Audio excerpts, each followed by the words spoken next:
Aujourd'hui, je vais vous parler de la série de bande dessinée Star Wars Rebels. Et c'est une série qui va suivre les personnages de la série Star Wars Rebels sur les 3 premières saisons. Chaque tome contient 3 histoires. Ces histoires étaient à la base publiées dans le Star Wars Rebels Magazine et seront pour la plupart republiées dans ces tomes français. Ce sont des histoires inédites, ce ne sont pas des adaptations d'épisodes, et il y en a des plutôt sympathiques.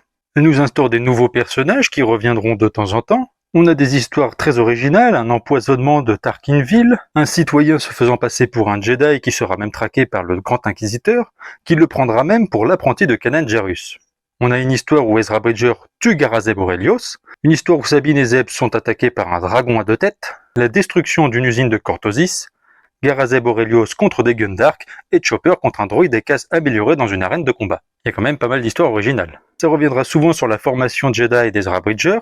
Ça nous fera aussi des mentions de nombreux personnages vus dans la série, Jun Sato, Ahsoka Tano, Rex, Ketsu, mais aussi le 5e frère, la 7e sœur, Wedge Antilles et Derek Livian et l'Iron Squadron. Certaines histoires feront même suite à certains événements de la série, et étonnamment sera entrecoupées 3 petites histoires sur Lando Calrissian, mais qui a un rapport avec la série. Et il y a même plein de références au reste de l'univers, comme les Idgériens, le Soleil Noir ou les usines Sienar. Il y a aussi le véhicule MLC-3 qui était à la base un jouet produit par Kenner en 1981, canonisé dans Star Wars Commander mais réutilisé dans ses comics.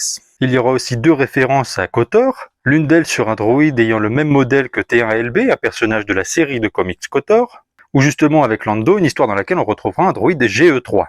C'est un bon complément de la série et les dessins sont assez variés. Ce n'est pas les mêmes dessinateurs à chaque fois. Et demain, je vous parlerai de l'histoire que j'ai préférée dans ces comics.